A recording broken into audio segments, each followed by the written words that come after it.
So we're talking a little bit about the summer slide today. If people are unaware of kind of what that is and kind of what that term means, tell us a little bit more about it. The summer slide is really learning loss, summer learning loss. So gains that are made throughout the year when students are in school, learning on a regular basis, and then they stop that for the summertime, those summer months.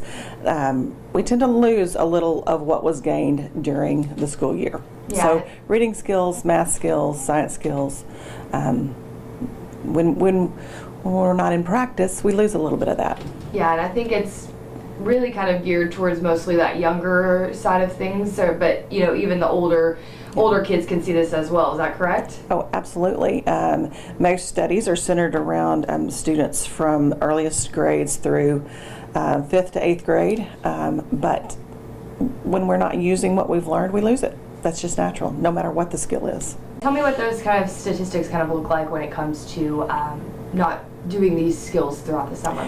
Yeah, the most recent studies have shown in grades 1 through 8, the learning loss is anywhere from 17% all the way up to 34% of what they had gained during the school year. Yeah, and like you said, it's not even just reading. I think a lot of times we focus on reading, but there's Sure. also math and science that kind of those skills get lost as well. Yes. So, you know, with reading, there's kind of these things where it's like, okay, well, we can go and participate in a summer reading program, or we can do things like that. But, like, what are some tips would you give to parents when it comes to the math and science side of things and keeping their kids on it? The best thing that parents can do is, first of all, read anything, anywhere, anytime. It doesn't matter if it's a street sign or the tags in the grocery store or billboards. Anything, anywhere, anytime.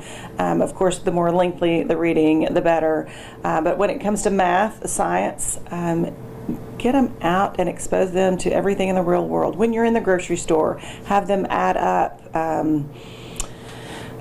the products or the whatever you're purchasing. Have them weigh the produce on the scale. It's just using those skills that they're already familiar with and practicing. Our brain is a muscle, and we just need to continue to work it out. Your science skills, get them outside. Let them look at the clouds. Let them dig in the dirt.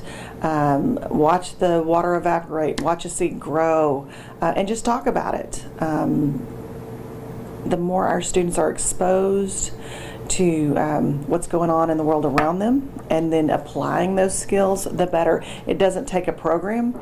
It doesn't take a curriculum. It doesn't take a certain textbook.